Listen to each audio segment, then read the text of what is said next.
आण्यशृण्ण सीदसाधनं प्रणव देवे सकल कल्याण भाजनं प्रजायते पुरुषस्तमजं नित्यं प्रजां అన్నకి చేతులు వేయకండి అన్న వర్షం వస్తుందని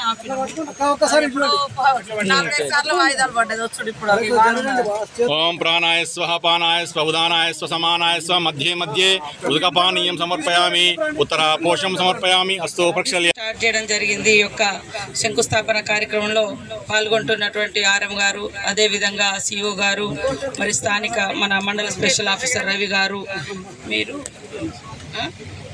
డిప్యూటీ ఆర్ఐ గారు, ఇతర శాఖల అధికారులకు అందరికీ, ప్రజాప్రతినిధులకు, పత్రికా మీడియా సోదరులకు, మహిళా సోదరిమణులకు, పోలీస్ డిపార్ట్మెంట్ వారికి, వివిధ మరి హోదాలలో పనిచేసినటువంటి మాజీ తాజా ప్రజాప్రతినిధులకు అందరికీ కూడా పేరు పేరున హృదయాలు అభివృద్ధి చెందుతాయి. కాబట్టి ప్రతి ఒక్క అధికారి కూడా తమ బాధ్యతగా మెదలాల్సిన అవసరం ఉందని తెలియజేస్తూ అందరికీ నమస్కారాలు. మరి మా అక్కలకు, మా సోదరులకు అందరికీ కూడా సద్దుల బతుకమ్మ, అదే విధంగా దసరా శుభాకాంక్షలను అడ్వాన్స్ గా తెలియజేస్తా ఉన్నాను. మళ్ళీ పండుగ వెళ్ళిన తర్వాత మనం ఒక ప్రోగ్రాం పెట్టుకొని అన్ని ఓపెనింగ్లు ఏర్పాటు చేసుకుందామని తెలియజేస్తూ అందరికీ నమస్కారాలు, ధన్యవాదాలు. ఆఫీస్ లో నేను కలెక్టర్ గారు అటెండ్ అయినాం. కలెక్టర్ గారు అక్కడే ఉన్నారు, నేను వచ్చిన మధ్యలో.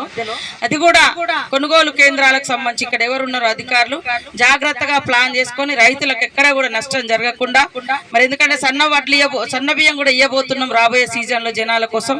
అందుకనే ముందుగానే మన ప్రభుత్వం కూడా సన్నధాన్యాన్ని ప్రోత్సహించాలని మరి 500 బోనస్ స్కీమ్ కూడా ప్రకటించడం జరిగింది. వాటన్ని నేపథ్యంలో జాగ్రత్తగా అధికారులందరూ కూడా ఎప్పటికప్పుడు అప్రమత్తంగా ఉండాలి.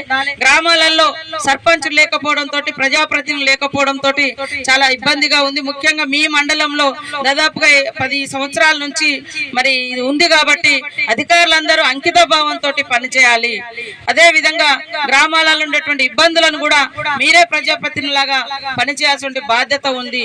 కాబట్టి బాధ్యతతో పనిచేయండి, గౌరవిస్తాము, కడుపులో పెట్టుకుంటాము. కానీ బాధ్యత రాహిత్యంగా పనిచేస్తే ఖచ్చితంగా పనిష్మెంట్ ఉంటుందని కూడా ఈ సందర్భంగా తెలియజేస్తా ఉన్నాను. తొందరలోనే అధికారులందరితో మళ్ళొక రివ్యూ పెట్టుకొని మనం నెక్స్ట్ ఈ పండుగ వెళ్ళిన తర్వాత పనులు మొదలు పెట్టుకునేది ఉంది. ఇప్పుడు ఎందుకంటే వర్షాలు పడుతున్నాయి కాబట్టి శాంక్షన్ చేసిన పనులు కూడా అన్ని ఎక్కడెక్కడ పెండింగ్ ఉన్నాయి.